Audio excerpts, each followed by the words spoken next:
What is Magnum XL-200? Magnum XL-200 is a steel roller coaster located at Cedar Point in Sandusky, Ohio, USA. The ride opened to guests as the world's tallest roller coaster, measuring 62.5 meters, 205 feet high.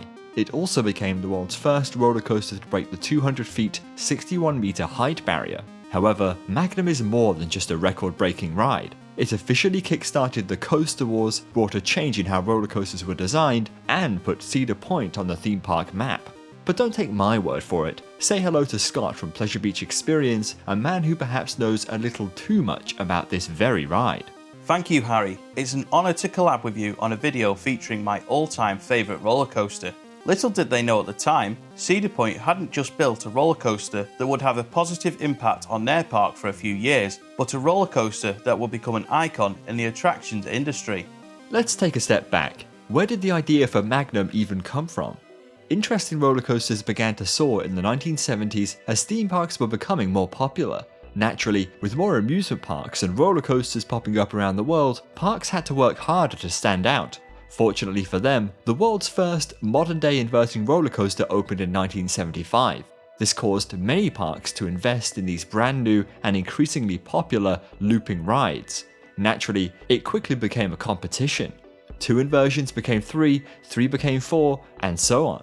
Theme parks were obsessed with building roller coasters with an ever-increasing number of loops and inversions. To ensure the trains had enough energy to make it through the endless loops, ride designers had to make roller coasters taller and faster. As a result, throughout the 1980s, theme parks began to construct rides that were a few feet taller or a few meters taller than their last. Kings Island's now defunct roller coaster, Vortex, is a fantastic example of this.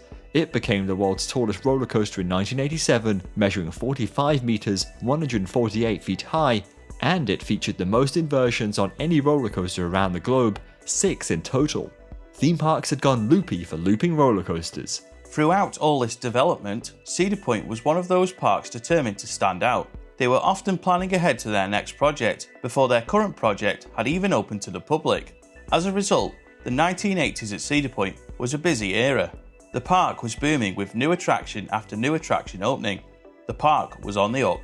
In 1981, Cedar Point added a pirate ship attraction to their lineup called Ocean Motion. In 1982, Whitewater Landing, a classic aerodynamics log flume attraction, opened at the park, which was followed in 1983 by Demon Drop, a 40-metre, 131-foot tall Intamin freefall tower ride.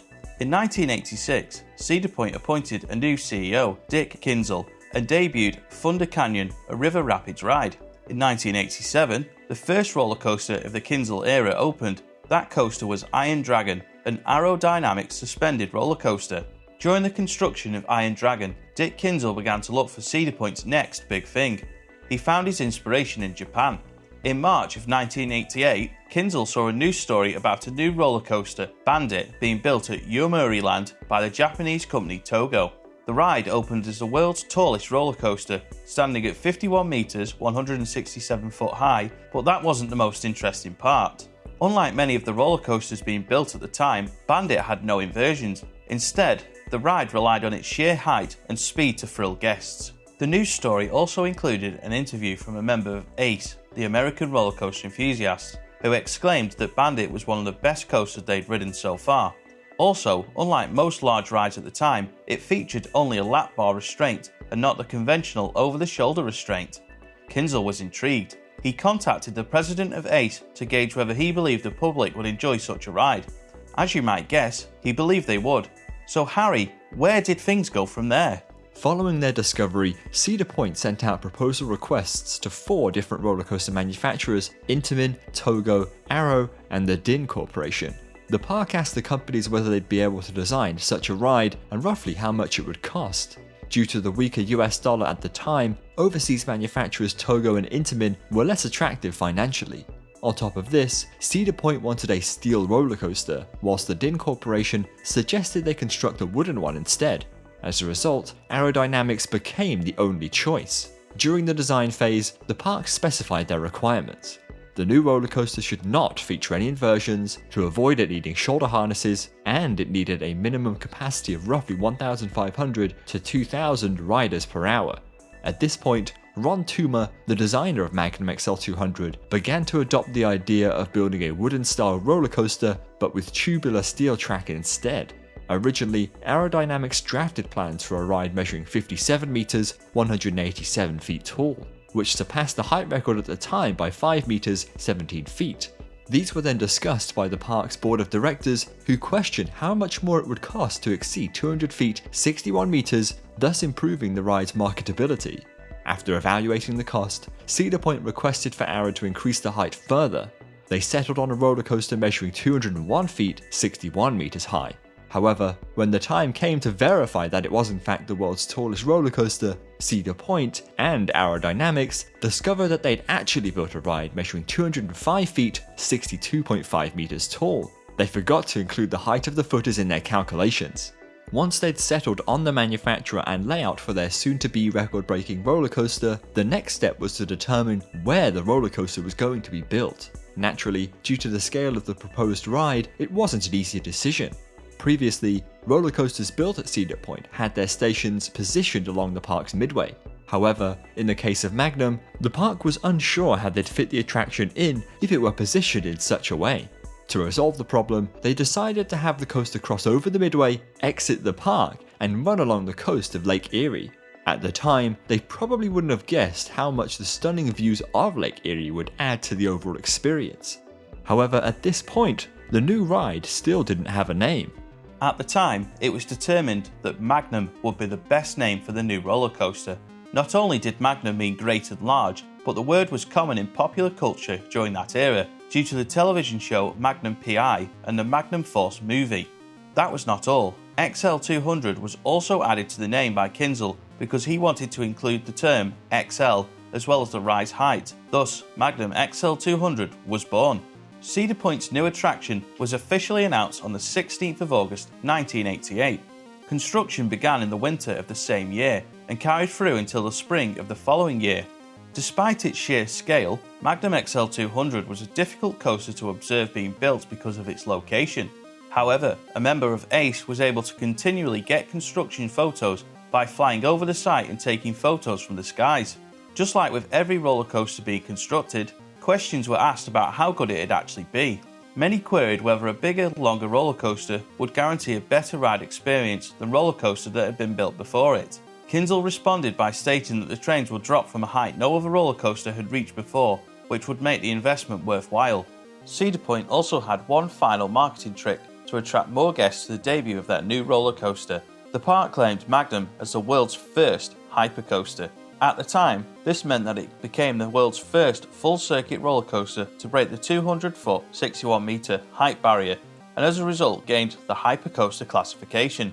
Today, as taller rides have been built, hypercoasters are rides measuring between 200 and 300 foot. After months of construction, questions and anticipation, Magnum XL-200 officially opened on the 6th of May 1989, although it had its first riders on the 5th of May 1989 as part of the preview event.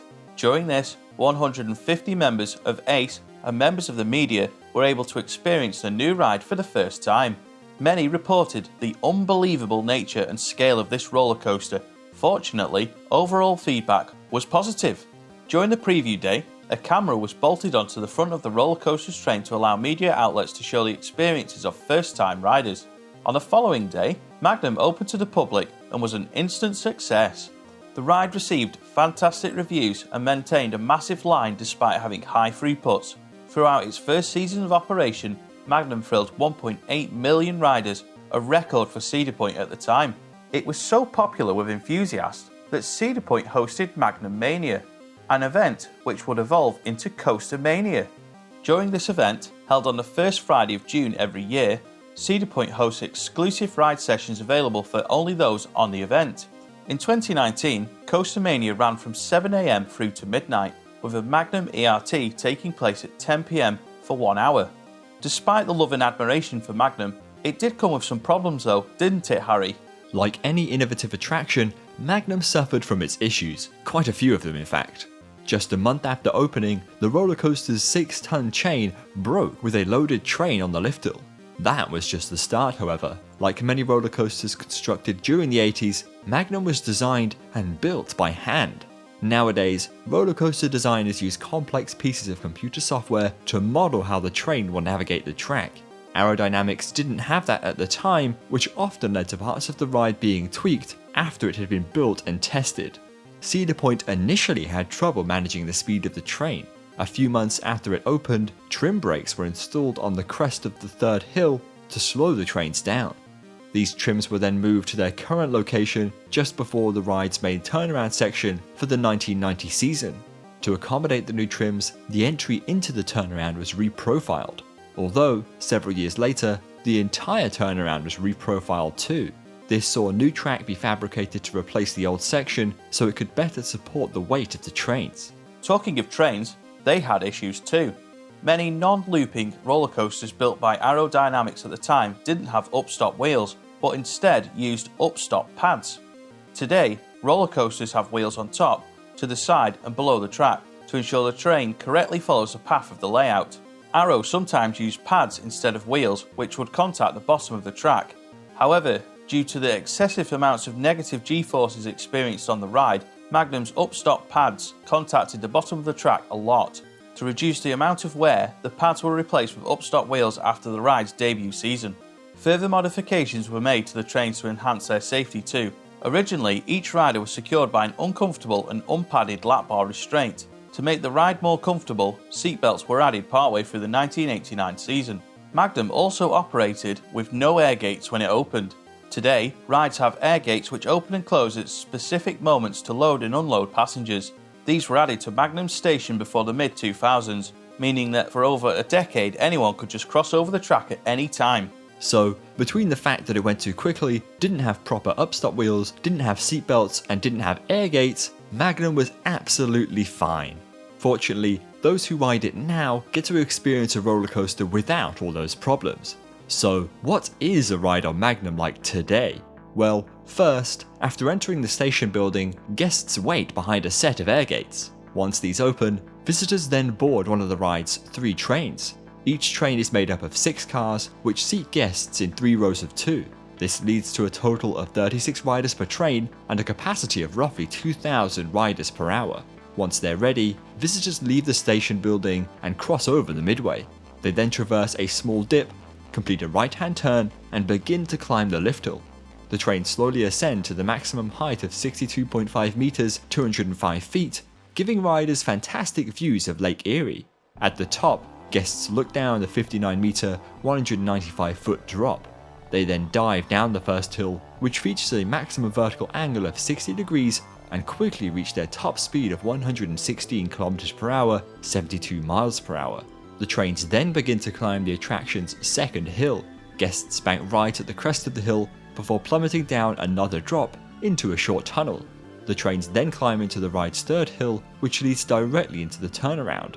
Visitors complete the pretzel-shaped element before climbing another hill into a second tunnel. A similar hill later sees the trains complete a banked hill to the right, directing them back towards the station building.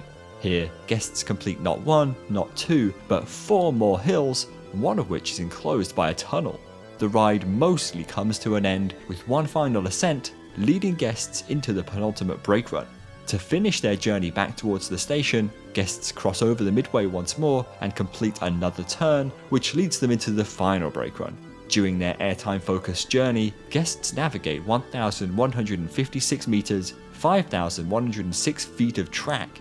Most of this takes place during 64 seconds of actual ride time, measured from the first drop to the penultimate brake run. Upon its debut, Magnum didn't just become the world's tallest full-circuit roller coaster, but also the world's fastest roller coaster. In fact, it took the record from the ride in which it was inspired from, Bandit at Yomiuriland. Unfortunately for Cedar Point, the world's first hypercoaster would not stay as the world's only hypercoaster for long. Magnum is credited as being the roller coaster that started the coaster wars. This may sound like a poll you'd see on a roller coaster fan forum where 2 coasters are put against each other, but actually it's much more than that. Cedar Point's bold move to break the 200-foot height barrier and the general popularity of Magnum XL-200 provoked a new wave of record-breaking roller coasters. Theme parks wanted to go higher, faster and longer than any roller coaster had ever been before. Magnum would remain as the world's tallest roller coaster for a few years though. The record was eventually taken by Blackpool Pleasure Beach with the debut of the Pepsi Max Big One in May 1994. The record-breaking roller coaster wars had only just begun though. Parks continued to build taller. Less than a decade later, the Giga Coaster was born, a ride measuring over 300 foot tall. Cedar Point, Aerodynamics, and Magnum helped make building rides without inversions the norm. The invention and initial success of the hypercoaster led to a whole new genre of roller coasters, ones that focused specifically on height, speed, and airtime. Though this success didn't directly translate into the success of aerodynamics. What happened to their hypercoaster model? Did it catch on?